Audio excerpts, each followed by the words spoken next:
4 दिसंबर 1971 की वो सर्द रात। अरब सागर की लहरें खामोश थीं, लेकिन इस खामोशी के पीछे एक ऐसा तूफान छिपा था जो पाकिस्तान की नौसेना की कमर तोड़ने वाला था। पाकिस्तान का कराची बंदरगाह, जिसे उस समय अभेद्य किला माना जाता था, वहां पाकिस्तानी नौसेना के बड़े बड़े युद्धपोत पूरी सुरक्षा में तैनात थे।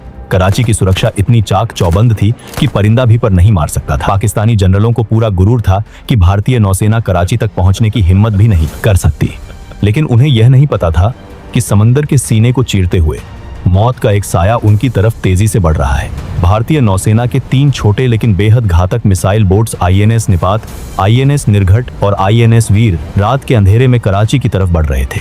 इन नावों पर सवार थे भारतीय नौसेना के वो जांबाज जो इतिहास का रुख मोड़ने निकले थे। इस मिशन को नाम दिया गया था ऑपरेशन ट्राइडेंट। इस कहानी की शुरुआत होती है 3 दिसंबर 1971 की शाम से, जब पाकिस्तानी वायुसेना ने अचानक भारत के कई एयरबेस पर प्री एम्प्टिव स्ट्राइक कर दी। पाकिस्तान को लगा था कि इस अचानक हुए हमले से भारत घुटने टेक देगा, लेकिन इसके जवाब में भारत ने 1971 के युद्ध का औपचारिक ऐलान कर दिया। भारतीय सेनाएं जमीन और आसमान में तो दुश्मन को मुंहतोड़ जवाब दे ही रही थी, लेकिन भारतीय नौसेना के चीफ एडमिरल S.M. नंदा के दिमाग में कुछ और ही चल रहा था। एडमिरल नंदा जानते थे कि पाकिस्तान की पूरी अर्थव्यवस्था और उसकी नौसेना की ताकत कराची बंदरगाह पर टिकी है। अगर कराची को तबाह कर दिया जाए तो पाकिस्तान समंदर में अपाहिज हो जाएगा, लेकिन यह काम जितना बड़ा था उतना ही नामुमकिन भी। कराची को रात के समय एयरक्राफ्ट से निशाना बनाना बहुत मुश्किल था और वहां की तटीय सुरक्षा बेहद मजबूत थी। यहीं पर भारतीय नौसेना ने एक ऐसा दांव चला जिसने सबको हैरान कर दी। भारत ने हाल ही में सोवियत संघ से विद्युत क्लास की छोटी मिसाइल बोट्स खरीदी थी।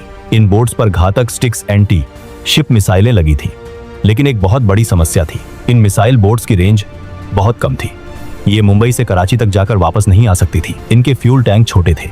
पाकिस्तानी रडार को भी यही लगता था कि ये छोटी बोट्स खुले समंदर में ज्यादा दूर नहीं आ सकती, लेकिन भारतीय जांबाजों ने इस नामुमकिन को मुमकिन बनाने का एक जुगाड़ निकाला। यह तय हुआ कि इन छोटी मिसाइल बोट्स को बड़े जहाजों के जरिए बांधकर कराची के करीब तक ले जाया जाएगा ताकि उनका फ्यूल बच सके, और फिर वहां से ये बोट्स खुद आगे बढ़कर कराची पर कहर बनकर टूटेंगी। 4 दिसंबर की सुबह 25वें मिसाइल बोट स्क्वाड्रन के कमांडर बबरू भान यादव के नेतृत्व में यह स्ट्राइक फ्लीट गुजरात के ओखा पोर्ट से अरब सागर में आगे बढ़ी। दिन के उजाले में पाकिस्तानी टोही विमानों से बचने के लिए उन्होंने एक अलग ही रास्ता चुना। पूरे दिन वो समंदर में ऐसे छुपे रहे जैसे कोई शिकारी अपने शिकार का इंतजार कर रहा हो। जैसे ही सूरज डूबा और रात का अंधेरा छाया, भारतीय फ्लीट ने अपनी रफ्तार बढ़ा दी। अब वो कराची से मात्र 130 किलोमीटर दूर थे। रात के लगभग 10:30 बज रहे थे। अचानक INS निर्घट के रडार पर कुछ हलचल हुई। उन्हें अपने सामने 2 बड़े पाकिस्तानी युद्धपोत दिखाई दिए। ये पाकिस्तानी नौसेना का विनाशक जहाज PNS खैबर और माइनस्वीपर PNS मुहाफिज थे, जो कराची की सुरक्षा के लिए गश्त लगा रहे थे।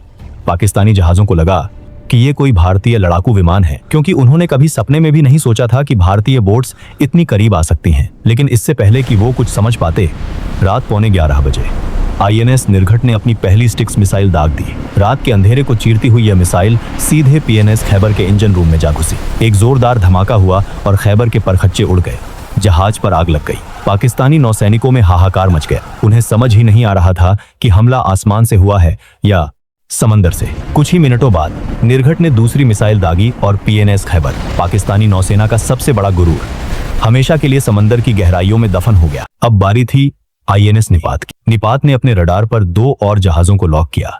उसने लगातार 2 मिसाइलें फायर की। पहली मिसाइल ने गोला बारूद से भरे कार्गो जहाज MV वीनस चैलेंजर को निशाना बना। धमाका इतना भयानक था कि जहाज कुछ ही सेकंड में समंदर में गायब हो गया। दूसरी मिसाइल ने पाकिस्तानी युद्धपोत PNS शाहजहां को इतनी बुरी तरह तबाह कर दिया कि वह दोबारा कभी इस्तेमाल के लायक नहीं रहा। लेकिन तबाही अभी खत्म नहीं हुई थी। अब बारी थी INS वीर की। उसने पाकिस्तानी माइनस्वीपर PNS मुहाफिज पर मिसाइल दाग दी। मिसाइल लगते ही मुहाफिज के टुकड़े टुकड़े हो गए और वह बिना कोई सिग्नल भेजे डूब गया। पाकिस्तानी नौसेना पूरी तरह से अंधी और बहरी हो चुकी थी। उनका पूरा सिस्टम ठप पड़ गया था।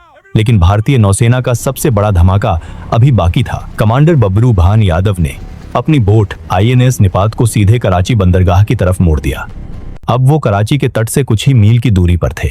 उनके निशाने पर थे कराची के केमाड़ी ऑयल स्टोरेज टैंक। इन टैंकों में पूरे पाकिस्तान का तेल और फ्यूल रिजर्व था। निपात ने अपनी आखिरी मिसाइल सीधे उन तेल के टैंकों पर दाग दी। कराची की जमीन कांप उठी।